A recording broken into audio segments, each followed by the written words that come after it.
नमस्कार, मी प्रतीक्षा तायडे. तुम्ही पाहता महाराष्ट्र प्राईम टीव्ही. काल आपल्या महानगरपालिकेचा निकाल लागलेला आहे. आपण प्रभाग क्रमांक 39 मधनं आपल्यासोबत आहे बापू नायर. दादा, सर्वप्रथम नमस्कार. तुमचा निकाल लागलाय. कुठेतरी जो चर्चा होती तुमच्या प्रभागामध्ये, की गुंडांना तिकीट दिलं. त्याच्यानंतर तुम्ही निवडणुकीत आले आणि म्हणजे एक चांगल्या प्रमाणे तुम्हाला जनताने सपोर्ट केला आणि मोठ्या प्रमाणात तुम्हाला मतं पडले. पण कुठेतरी तुमचा पराभव झालाय, तर काय सांगणार तुम्ही जनतेला? सर्वप्रथम तर या जनतेला माझा प्रणाम आणि जनतेने मला जे मतदान केलंय त्या मतदानासाठी मी त्यांचा कृतज्ञ आहे आणि खूप खूप धन्यवाद. आणि मी जनतेसाठी हे सांगू इच्छितो की माझा जरी पराभव झाला असला तरी मी कायम जनतेसोबत आहे, त्यांच्या पाठीशी उभा राहील आणि त्यांच्या अडीअडचणीत मी कायम 24 तास अवेलेबल राहील. आमचे कार्यकर्ते त्यांच्यासाठी अवेलेबल राहतील कोणत्याही अडचणीत. त्यांना आता इथून आधी जे प्रतिनिधी त्यांना त्रास देत होते ते त्रास देणार नाहीत ह्याची मी नक्कीच काळजी घेईन आणि त्यांच्या सर्व अडचणीत मी सहभागी होईल. नक्कीच दादा, पण कुठेतरी पराभूत झाले आणि लोकांनी चांगले मतांनी तुम्ही पडले, पण थोड्या मतासाठी तुमचा पराभव झाला. पण तुम्ही जनतेपर्यंत पोहोचले, त्यांच्या समस्या जाणून घेतल्या. तर आता पुढं काय, म्हणजे जनतेला जे समस्या, त्या समस्या तुम्ही त्यांच्यासाठी, जनतेसाठी धावणार का? आता लोकांचं असं म्हणणं होतं तो असा आहे तसा आहे ना की तो गुंड प्रवृत्तीचा आहे किंवा काय. आता जनतेने एवढं भरघोस जवळजवळ 11,600 मतदान झालंय मला फक्त 12 दिवसात. 12 दिवसापूर्वी म्हणजे 1 तारखेपर्यंत तर जेव्हा फॉर्म भरला मला वाटतं 30 काही तारखेला मी फॉर्म भरला.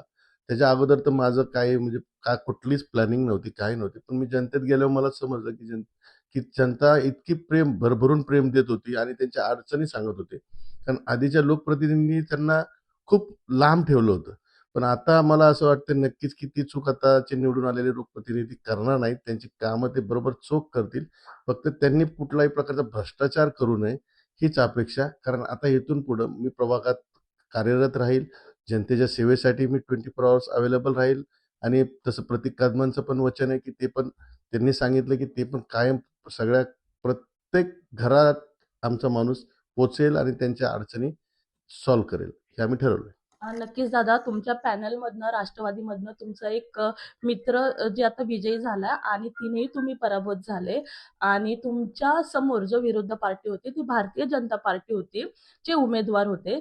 आणि असं वाटते भारतीय जनता, आता ते निवडून आल्यानंतर तुम्हाला त्यांचा काही त्रास वगैरे होईल?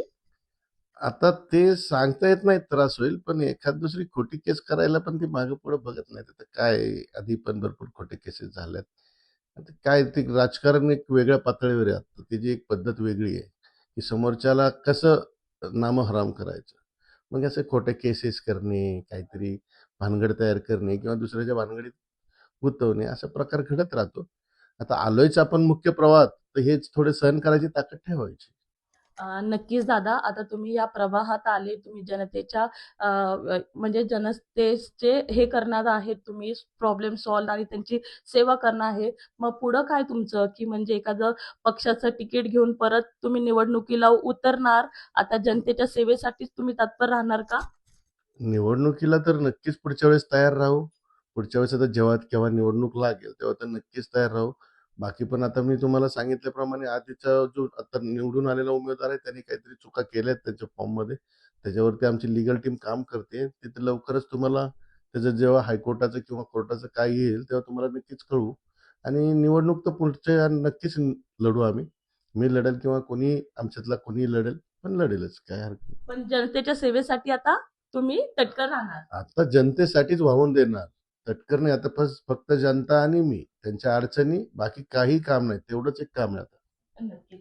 जसं आपण पाहिलं, बापू नायर यांनी जी भूमिका मांडली आहे, की आता मी 24 अवर्स लोकांच्या सेवेसाठी उतरणार आणि जनतेने जे माझ्यावर प्रेम दाखवलं, तर त्यांच्यासाठी ते कृतज्ञ राहतील आणि इथून पुढे ते जनतेच्या सेवेसाठी वाहून जाईल, त्यांनी सांगितलं. धन्यवाद.